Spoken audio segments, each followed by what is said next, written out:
সুপ্রভাত। জি 24 ঘন্টা ডিজিটাল পেজে প্রতিদিনের মতো আবহাওয়ার সমস্ত আপডেট নিয়ে আমি অয়ন রয়েছে আপনাদের সঙ্গে। এই গোটা সপ্তাহটা দক্ষিণবঙ্গবাসীর জন্য চূড়ান্ত অস্বস্তিকর গরম অপেক্ষা করছে, আশঙ্কার পূর্বাভাস আলিপুর আবহাওয়া দপ্তরের। এটা ঠিক যে বিক্ষিপ্তভাবে কয়েকটি জেলায় বৃষ্টি হচ্ছে, বৃষ্টি হবে। যেমন গতকাল বীরভূম, মুর্শিদাবাদ এবং নদিয়াতে তীব্র বৃষ্টি হয়েছে, সঙ্গে মুহুর্মুহু বজ্রপাত।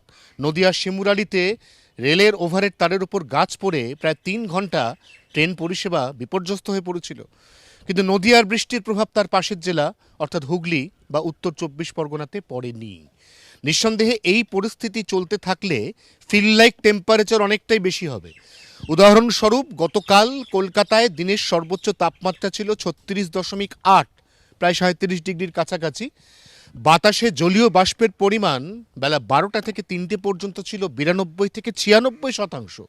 অতএব তাপমাত্রা বাড়ুক বা না বাড়ুক, ফিল লাইক টেম্পারেচার গতকাল কলকাতায় অনুভূত হচ্ছে 45 ডিগ্রির কাছাকাছি।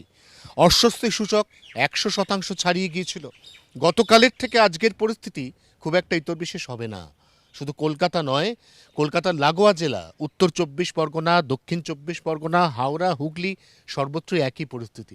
পশ্চিমাঞ্চলের জেলায় আবার পরিস্থিতি একটু আলাদা। সেখানে ঘর্মাক্ত অস্বস্তিকর পরিস্থিতি নেই, সেখানে শুষ্ক লুয়ের মতো গরম হাওয়া দিনভর কার্যত তেতে পুড়ে রাখবে বাসিন্দাদের। এই অবস্থায় এই মুহূর্তে উল্লেখযোগ্য কোনো বৃষ্টির পূর্বাভাস দক্ষিণবঙ্গে থাকছে না, অন্তত আগামী রবি সোমবার পর্যন্ত। উত্তরবঙ্গের ক্ষেত্রে পরিস্থিতি আলাদা। উত্তরবঙ্গে বৃষ্টি হয়ে এসেছে, সাময়িক বৃষ্টির বিরাম আজ, এবং তারপর আবার আগামীকাল থেকে একটু একটু করে বৃষ্টিপাতের পরিমাণ এবং সম্ভাবনা বাড়বে। অর্থাৎ এই মুহূর্তে উত্তরবঙ্গবাসী অনেক স্বস্তিতে রয়েছেন, দক্ষিণবঙ্গবাসীর কষ্টের কোনো সীমা নেই। এই অবস্থায় সবচাইতে গুরুত্বপূর্ণ প্রশ্ন মৌসুমি বায়ু বা বর্ষাকে কেন্দ্র করে। বর্ষা ইতিমধ্যেই আন্দামান নিকোবর দ্বীপপুঞ্জে সর্বত্র প্রবেশ করেছে। ভারতের মূল ভূখণ্ড কেরল, সেখানেও বর্ষা নির্দিষ্ট সময়ের আগে প্রবেশ করবে, এমনটাই পূর্বাভাস নয়াদিল্লির মৌসুম ভবনের।